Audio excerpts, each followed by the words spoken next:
Don't shoot the messenger. I'm just letting you know a lot of you are shitty wives.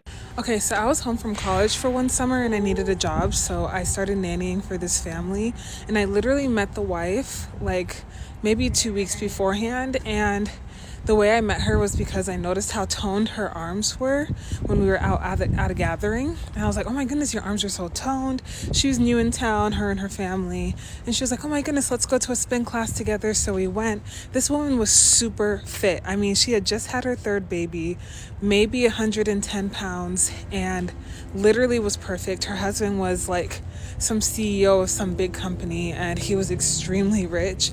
And I remember going to their house for a birthday party before I actually started nannying for them, and their house was absolutely huge. They were, I guess, by all means and all definitions, the perfect family. She was the perfect wife. Anyway, so I started nannying for this family a couple of times, and it was really chill.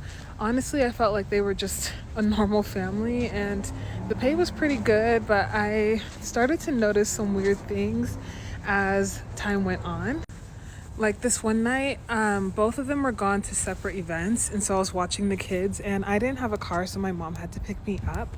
And he came home first before her, and I remember like he was like, oh, why don't you stay over the night, or I could drive you home a little bit later. And I was sitting on the couch, and he started to move closer to me, and I was like, no, I don't really feel comfortable with that. I think I'm just gonna wait for my mom to pick me up. And I can tell that his energy had changed, like his whole demeanor changed after I said that. I started getting weird vibes, so I didn't nanny for them for a while. Like I didn't hear from them. And one day I was out with my mom just shopping, and I get a call from him, and he is really upset. He's like, you need to come to the house right now. And I was like, okay, is everything okay? What's going on? He was like, oh, well, my wife left and I need you to come to the house because I'm leaving too, and someone needs to watch the kids.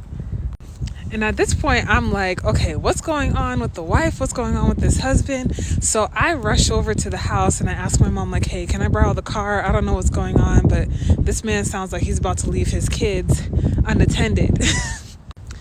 So I get over to the house and I see suitcases out on the stairs. And I was like, is everything okay? He was like, oh, well, I don't know where my wife went, but I'm headed out. So, there's food in the fridge and the kids are outside.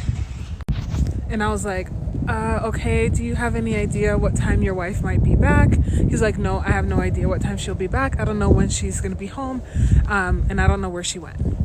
So anyway, I end up alone with these 3 kids for almost 5 hours. Like I got there maybe around, I would say 2, and it wasn't until 7 o'clock that the wife finally came home. And by then I had already fed the kids. We had played outside on the trampoline, and I was super confused as to what was going on still. But she comes in and you can tell that she had been crying. Like her eyes are extremely puffy. She literally left the house with no shoes on. Like it was really crazy. And her kids are in another room watching a movie. So she goes into the kitchen and she just breaks down crying. She's like crying on the floor. And I have no idea what's going on. So I just like stoop down on the floor and I'm hugging her as she cries until she's ready to talk about it.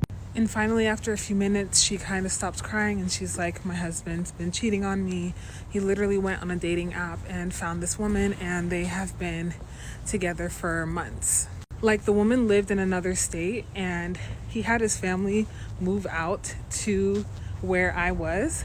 So that way it would be easier for him to commute to go see this woman. And this affair had been going on for maybe 6-7 months. And when I saw those suitcases packed, it was him going to stay with that woman after him telling his wife that he's been cheating on her. She goes on to tell me that her husband basically told her that she needed to lose weight, and she lost the weight. She was like crying. She was like, I'm literally 110 pounds. I moved away from my family from him. I'm home with these 3 kids all the time. I cook, I clean, I do all of these things. And even though they're rich, he won't let her hire help. Like I was the first hire that she's been able to have. And it's honestly because she just felt like she needed a friend. I ended up staying the night and just comforting her as she told me a bunch of stories about how she should have saw the signs and the red flags, but she just really was taught to please her husband and to basically put her own needs aside. And this is very similar to the videos that Pearl puts out. I've heard her state that women love to be cheated on, but then she'll have women on her podcast show who said that they left their cheating spouses or cheating partners, and then she'll say, well, you're selfish and you don't support the family. In this video in particular, she says that wives need to be putting the family before themselves in any situation. In other videos, she makes really heinous comments towards women who might be plus sized, stating that no one will love them or choose them because they're fat. And in this case with this woman, she was literally 110 pounds, the most fit person I've ever seen, considered the perfect wife and did everything right, and still got cheated on. And what's interesting is that Pearl, who isn't married, may eventually get married to someone who actually believes these things. And when she has to uphold these standards that she keeps saying that all of us women, all of us wives need to hold, even after having a baby, maybe even after postpartum depression, maybe after the loss of a sibling or a loved one, you're supposed to break your back and do everything perfectly. And if there is a chance that your husband cheats on you, then you're still supposed to stay with him because you need to be supportive, and you're not loyal if you don't stay with him. I think there's extreme danger in tearing down other women, especially when you don't know the full entire circumstance as to what's going on in their relationship. I also think that she's making these comments because maybe deep down there's someone in her life, whether it's a loved one, whether it's a parent, whether it's a bully, whoever it was, that made her feel like she wasn't enough unless she did all of these things to please men. And that's unfortunate because a really great guy will really just want your happiness and your joy. There's so much that you bring to the table, but feeling like you have to alter yourself or break your back or do things even if you don't have the capacity is not going to help you in the long run. And people still have their agency. Men still have their agency. There are a lot of perfectly great men who have wonderful wives, who have beautiful children, who still end up cheating on their wives and hurting their families. But I do not hear Pearl reprimanding them at all.